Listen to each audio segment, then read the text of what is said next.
Assalamu alaikum dear students. I hope you all are fine. I'm your chemistry teacher Professor Shahbaz. Dear students, आज के इस lecture में हम Cannizzaro's reaction को detail से discuss करेंगे. So let's move toward white board. जी students, तो शुरू करते हैं कैनिज़ारोस रिएक्शन. इससे पहले हमने एल्डोल कंडेंसेशन पढ़ा, तो उसमें हमने देखा कि अल्फ़ा हाइड्रोजन जिनमें पाया जाएगा कीटोन एल्डिहाइड्स के अंदर, वो रिएक्शन देंगे. सो कैनिज़ारो साइंटिस्ट के नेम पे ये रिएक्शन का नाम रखा गया है, Cannizzaro's reaction. So aldehyde that have no alpha hydrogen, जिनमें अल्फ़ा हाइड्रोजन यहाँ पे ये ए जो है ये रिप्रेजेंट कर रहा है अल्फ़ा हाइड्रोजन को. Alpha hydrogen atoms undergoes Cannizzaro's reactions. It is disproportionation means आपने चैप्टर 5 में ये पढ़ा, disproportionation reaction, self oxidation and reduction, यानी जिसमें एक ही कंपाउंड की एक ही तरह के कंपाउंड की आप देखेंगे कि आप ऑक्सीडेशन भी होती हुई देखेंगे और रिडक्शन भी देखेंगे. अभी आपको आगे बताएंगे भी. So 2 molecule of aldehydes are involve. इनमें लेट्स से 2 मॉलिक्यूल अल्डिहाइड के इन्वॉल्व होंगे. 1 molecule being converted into corresponding alcohol जो कि रिड्यूस्ड प्रोडक्ट होगी, and the other into the acid in the salt form, the oxidation product. The यानी कि एक अल्डिहाइड का मॉलिक्यूल रिड्यूस हो रहा है और एक ऑक्सीडाइज हो रहा है. The reaction is carried out, ये बड़ी इंपॉर्टेंट बात है, with 50% aqueous solution of sodium hydroxide at room temperature. Student, ये तो कुछ कंडीशंस थी. अब हम रिएक्शन को स्टार्ट करते हैं. मिसाल के तौर पे एक रिएक्शन है जो मैं पहले लिखता हूँ और आपको समझाता हूँ कि ये कैसे पता चला कि ये ऑक्सीडेशन है और रिडक्शन है. डियर स्टूडेंट्स, सबसे पहले यहाँ पे हम लिखते हैं formaldehyde HC double bond OH, जिसमें अल्फ़ा हाइड्रोजन भी नहीं है और अल्फ़ा कार्बन भी नहीं है. सो हम इसके 2 यूनिट्स लेंगे, यानी 2 मॉलिक्यूल्स लेंगे और अब हम इसकी रिडक्शन करवाते हैं. सो रिडक्शन करवाने के बाद, सॉरी दोबारा से ये लाइन बोल रहा हूँ. अब हम इसका स्टूडेंट्स रिएक्शन करवाते हैं. NaOH 50%. याद रखिएगा स्टूडेंट्स, यहाँ पे NaOH 2 रोल प्ले करेगा. एक कैटलिस्ट का रोल भी प्ले करेगा और एंड पे NaOH रिएक्टेंट का रोल भी प्ले करेगा. तो यहाँ पे इसके 2 रोल हैं, कैटलिस्ट का रोल भी प्ले करेगा और एंड पे आप देखोगे एज अ रिएक्टेंट भी यूज़ होगा. स्टूडेंट, प्रोडक्ट जो बनेगा, अभी मैं मैकेनिज्म आपको बाद में बताऊंगा, पहले मैं प्रोडक्ट डिस्कस कर लूँ. तो एक तो प्रोडक्ट बनेगा CH3OH और दूसरा जो प्रोडक्ट बन रहा है वो है salt, carbon, hydrogen carbon, double bond oxygen and ONA, salt of carboxylic acid. अब ये बात वैसे आपको पता है कि जब भी हम अल्केन की स्टूडेंट्स ऑक्सीडेशन करते हैं, सो अल्केन की ऑक्सीडेशन करने का मतलब है कि हम अल्कोहल्स की तरफ मूव कर चुके हैं.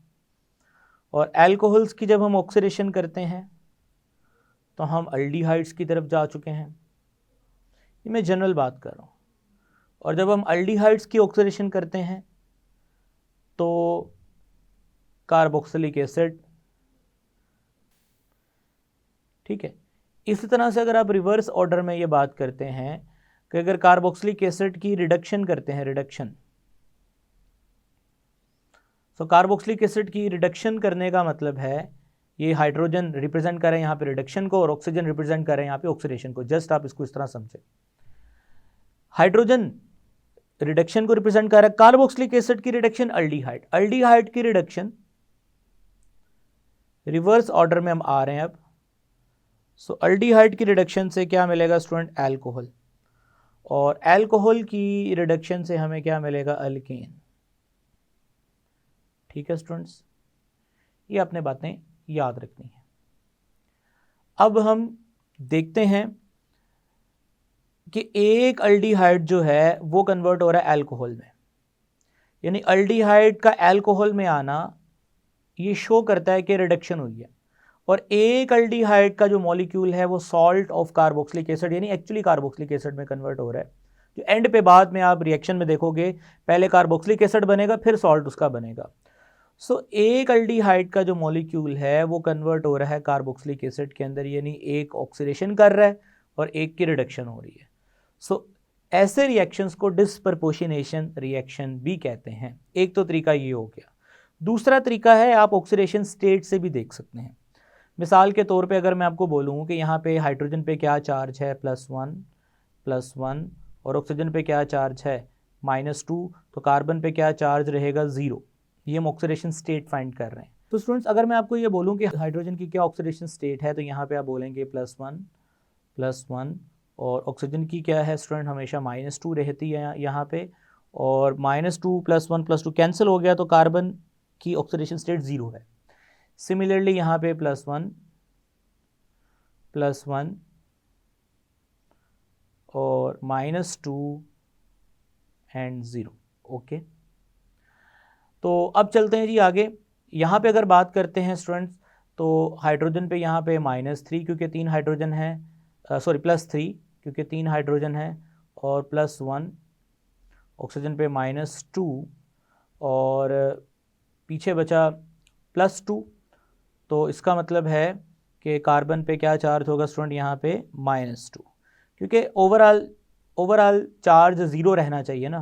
तो कार्बन -2, ऑक्सीजन -2 और +3 +1 +4 कैंसिल हो गए सारे चार्जेस। सो इसी तरह से अगर यहाँ बात करते हैं तो हाइड्रोजन पे क्या है +1, सोडियम पे क्या है +1, ऑक्सीजन पे क्या है -2, ऑक्सीजन पे क्या है -2 यानी -4 है। ऑक्सीजन पे टोटल -4, प्लस वाले देखें तो +2 यानी मज़ीद +2 चाहिए ताकि +4 -4 को कैंसिल करें, यानी ओवरऑल प्लस माइनस कैंसिल होकर 0 होना चाहिए। ये मैंने इनकी ऑक्सीडेशन स्टेट्स लिख दी हैं। अब ज़रा अगर आप नोटिस करो तो एक जो फॉर्मेल्डिहाइड है उसमें कार्बन जिस पे 0 चार्ज है वो 0 से कन्वर्ट हो रहा है किसके अंदर, -2 के अंदर, और एक जिस पे 0 चार्ज है वो कन्वर्ट हो रहा है स्टूडेंट किसके अंदर, +2 के अंदर। इसका मतलब कि यहाँ पे हम कह सकते हैं कि एक 0 से -2 में जा रहा है, चार्ज में कमी आ रही है, और चार्ज में कमी आने का मतलब रिडक्शन, और एक 0 से +2 में जा रहा है, चार्ज में इजाफा हो रहा है, तो ऑक्सीडेशन। ठीक है स्टूडेंट्स, आई होप कि आपको मैंने दोनों तरीकों से समझा दिया कि ये एक डिस्प्रपोर्शनेशन रिएक्शन है। अब चलते हैं स्टूडेंट इसके सेकंड रिएक्शन की तरफ जो हमारी किताब में मेंशन है, और वो सेकंड रिएक्शन है जी बेंजल्डिहाइड। ठीक है, इस तरह से NC≡OH, 2 यूनिट्स होंगे। अगेन ये अल्फ़ा कार्बन तो यहाँ मौजूद है, अगर आप देखें यहाँ पे अल्फ़ा कार्बन तो मौजूद है यहाँ पे, बट नो अल्फ़ा हाइड्रोजन नहीं है। ठीक है, अब हम इसका रिएक्शन करवाने वाले हैं NaOH के साथ। कंडीशन आपको पता है, ऊपर बता के आए हैं ऑलरेडी। तो स्टूडेंट हमारे पास जो प्रोडक्ट बनेगी, एक तो बनेगा students benzyl alcohol.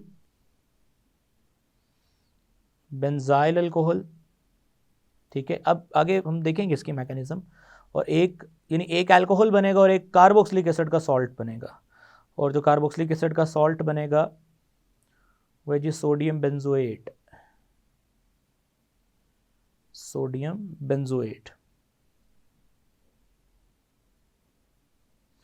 Sodium salt. ठीक है ना, इस तरह से ये चीज़। आई होप कि आपको ये भी रिएक्शन समझ आ गया, एक अल्कोहल बन रहा है और एक सॉल्ट बन रहा है। अब हम इसकी मैकेनिज्म की तरफ चलते हैं, और दोनों रिएक्शन के लिए मैकेनिज्म सेम होगा। So let's move toward mechanisms. अब अगर आप मैकेनिज्म की बात करते हैं तो स्टूडेंट्स इसकी 4 स्टेप हैं। तो सबसे पहले हम स्टेप नंबर 1 डिस्कस करेंगे। Step number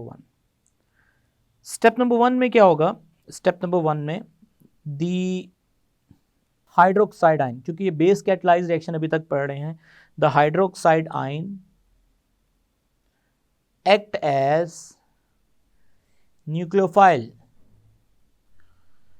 So its attack on the electrophilic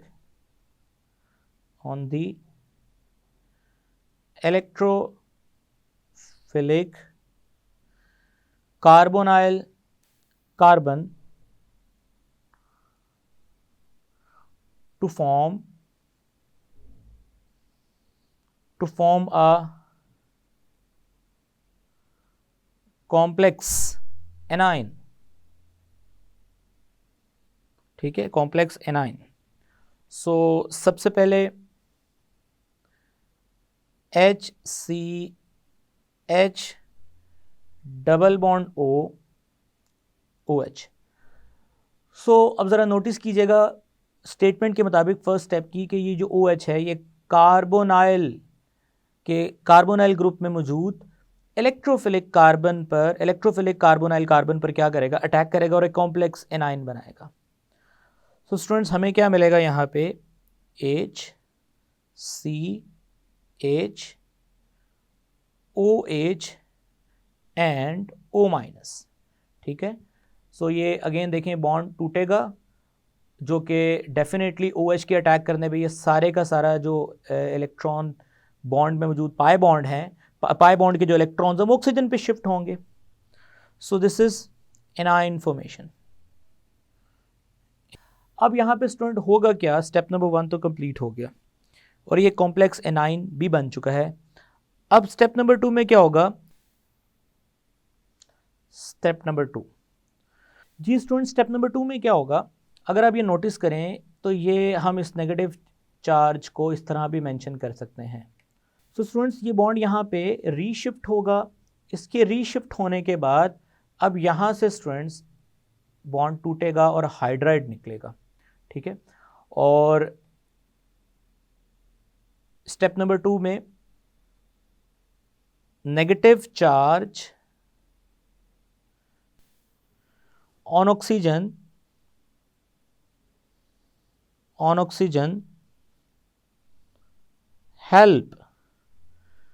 helps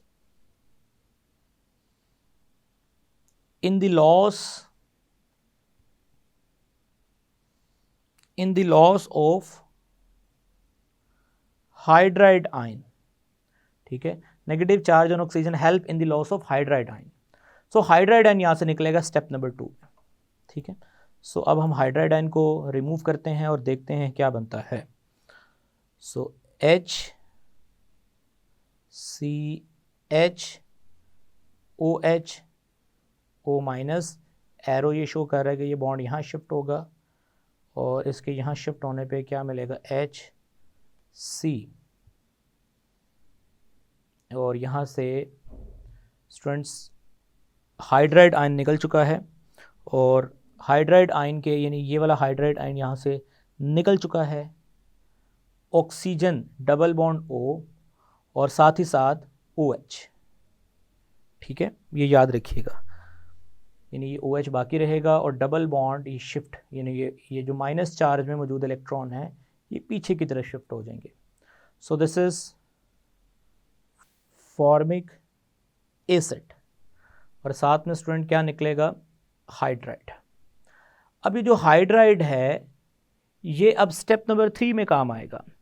ठीक है, और ये हाइड्राइड अब ये जो हाइड्राइड है ये अब स्टेप नंबर 3 में काम आएगा. ठीक है, और ये हाइड्राइड अब एक्ट करेगा एज अ न्यूक्लियोफाइल और ये दूसरे फॉर्मेल्डिहाइड के मॉलिक्यूल पे अटैक करेगा.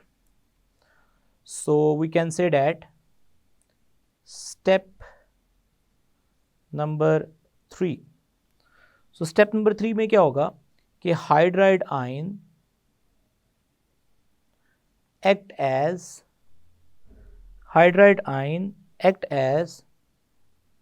nucleophile and attack on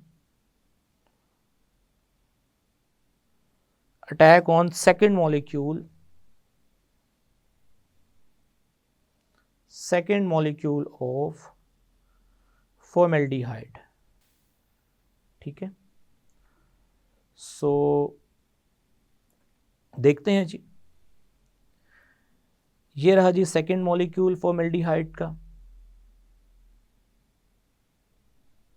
अब इस पर हाइड्राइड आयन आएगा और अपने ऊपर मौजूद 2 इलेक्ट्रॉन्स का फ़ायदा उठाते हुए न्यूक्लियोफाइल के तौर पे काम करेगा और इलेक्ट्रोफिलिक सेंटर यानी इलेक्ट्रोफिलिक कार्बन पर अटैक करेगा and finally we will get HCH।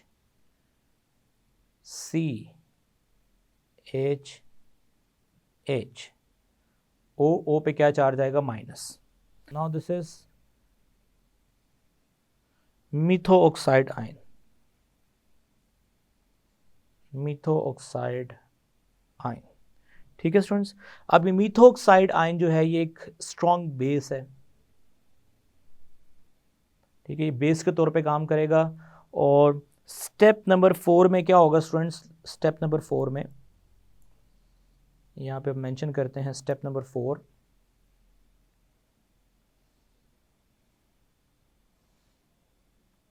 Step number 4 में यही मिथोक्साइड आयन जो है, जो कि बेस के तौर पे यहाँ पे काम कर रहा है, ये दूसरे स्टेप में बनने वाला फॉर्मिक एसिड इसके सामने आएगा।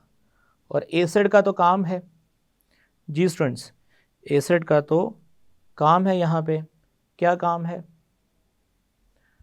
प्रोटॉन रिलीज करना और ये प्रोटॉन गेन करेगा। जैसे स्टूडेंट ये प्रोटॉन गेन करेगा तो हमें क्या मिलेगा? CH3OH प्लस फॉर्मेट आयन यानी HC⋯O minus. So we can say that कि ये हमारे पास कौन सा आयन है स्टूडेंट्स? फॉर्मेट आयन है। अब चलते हैं आगे स्टेप नंबर 5 की तरफ। स्टेप नंबर 5 वैसे तो 4 स्टेप ही में ही हो सकता है, लेकिन 5th स्टेप बड़ा ही आसान है। बेसिक इसके 4 स्टेप हैं। 5वें स्टेप में जस्ट जो मैंने शुरू में बात की थी कि NaOH यहाँ पे जो बेस है NaOH वो कैटलिस्ट का रोल भी प्ले करेगी और एज अ रिएक्टेंट का रोल भी प्ले करेगी। तो स्टेप 5 में क्या होगा? ये जो फॉर्मेट आयन है स्टूडेंट्स, इसका रिएक्शन होगा NaOH के साथ and we will get HC⋯O ONA। ठीक है स्टूडेंट्स, प्लस OH माइनस। अभी जो OH माइनस है अगेन स्टूडेंट्स ये दोबारा अगले साइकिल में यूज़ हो जाएगा एज अ कैटलिस्ट और ये हमारे पास सॉल्ट बना। ठीक है, तो यहाँ पे NaOH एज अ रिएक्टेंट भी 5th स्टेप में यूज़ होगी, यानी बेस एज अ रिएक्टेंट भी यूज़ हो रही है। सो स्टूडेंट्स, कंक्लूजन ये निकला कि आपने इस पूरी मैकेनिज्म में फाइनली क्या देखा कि 2 मॉलिक्यूल थे फॉर्मेल्डिहाइड के, और अगर आप इतने हिस्से को फोकस करें तो चेंज ये आया कि एक मॉलिक्यूल कन्वर्ट हो गया स्टूडेंट्स, इस H को आप बाहरी रहने दें, HCH2OH, बेसिकली ये CH3OH ही है। मैं इसको जानबूझ के एक H ज़रा बाहर लिख रहा हूँ, प्लस और दूसरा जो मॉलिक्यूल बना वो सॉल्ट है, उसमें आपको क्या मिला? इस H को आप बाहर रहने दें, एक H को, और ये जो ग्रुप है ना अल्डिहाइड, एक तो इसमें कन्वर्ट हुआ, एक H बाहर मैंने खुद ही रखा, और दूसरा जो अल्डिहाइड का मॉलिक्यूल है उसमें भी एक H बाहर रखें, और दूसरा स्टूडेंट्स इस चीज़ में कन्वर्ट हो चुका है, यानी सॉल्ट बन चुका है। अब यही रिएक्शन अगर आपको करना पड़े फॉर बेंजल्डिहाइड, सो बेंजल्डिहाइड में क्या होगा कि इस H की जगह पे सिर्फ बेंजीन आ रहा है और बाकी अल्डिहाइड ग्रुप वैसे का वैसे ही है। सिमिलर रिएक्शन प्रोसीड होगा, सेम स्टेप होंगे, और अगेन ये जो H बाहर लिखा है इसकी जगह पे बेंजीन ने आना है। अगेन यही अल्डिहाइड ग्रुप है जो फाइनली कन्वर्ट होगा CH2NOH के अंदर, और यही अल्डिहाइड ग्रुप है जो फाइनली कन्वर्ट होगा benzene benzene and C double bond OONA, ठीक है, यानी sodium benzoate and benzyl alcohol. Now this is benzyl alcohol and this is sodium benzoate, ठीक है student, sodium benzoate and benzyl alcohol. I hope students कि ये reaction आपको अच्छे तरीके से समझ आ गया है. दोनों के जो स्टेप्स हैं वो सिमिलर हैं. और आखिर में मैं आपको फिर वो बता रहा हूँ बात जो ऑलरेडी आप लोग जानते हैं कि जो मैकेनिज़्म है स्टूडेंट, जो मैंने आपके साथ मेंशन की है, उसमें मैं फॉरवर्ड स्टेप्स को आपके साथ डिस्कस करता हूँ हमेशा. और जितने भी ये स्टेप्स होते हैं वी ऑल नो डैट के ये सारे के सारे इनमें रिवर्सिबिलिटी के साइन भी आते हैं.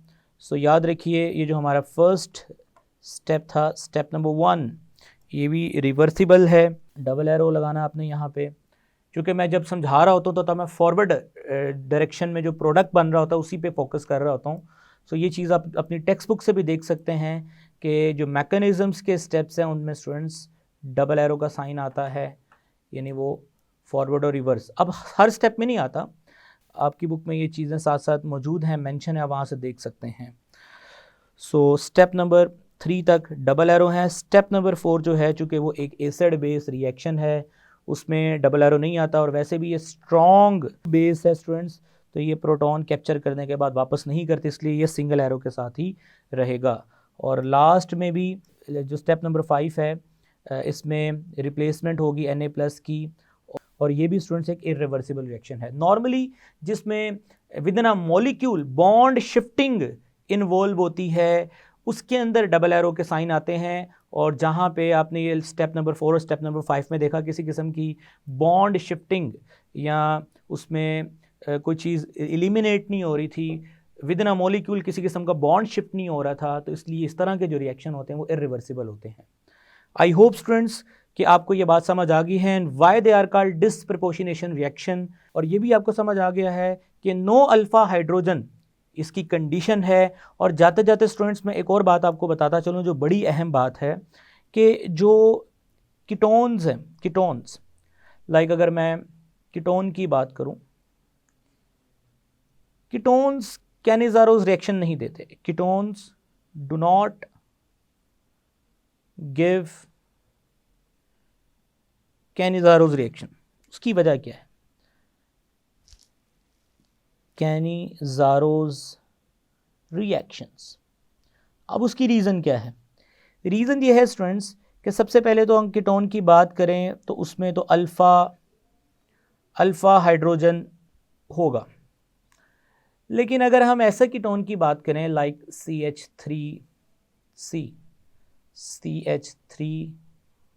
CH3 carbon double bond O, carbon CH3.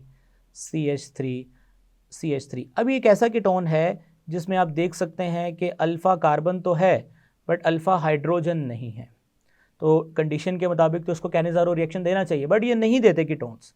इसलिए जो स्टेटमेंट मैंने स्टार्ट में लिखी थी उसमें अल्डीहाइड्स का ही जिक्र किया था कि aldehydes that have no hydrogen atoms undergo Cannizzaro's reaction. वहाँ कीटोन का जिक्र नहीं था.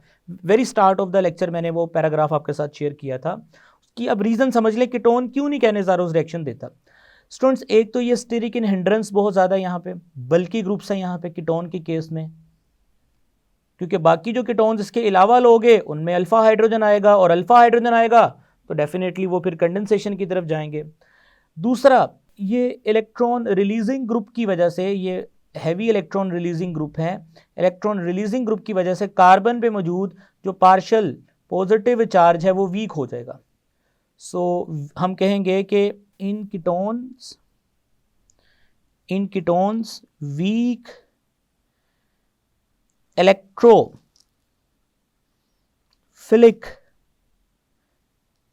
करेक्टर या weak electrophilic nature of carbonyl carbon, weak electrophilic nature of carbonyl carbon makes ketones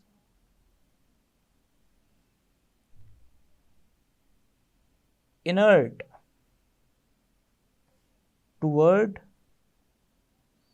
towards Cannizaro's reactions. Cannizaro's reaction, ये एंट्रेंस टेस्ट का point है, again आप अपने सिलेबस पे नोट कर लें। आई होप स्टूडेंट्स कि आपको कैनिज़ारोस रिएक्शन अच्छे से समझ आ गया है। इंशाल्लाह ताला नेक्स्ट लेक्चर में हम हैलोफॉर्म रिएक्शंस को डिस्कस करेंगे। तब तक के लिए मुझे इजाज़त दें। टेक केयर, अल्लाह हाफिज़।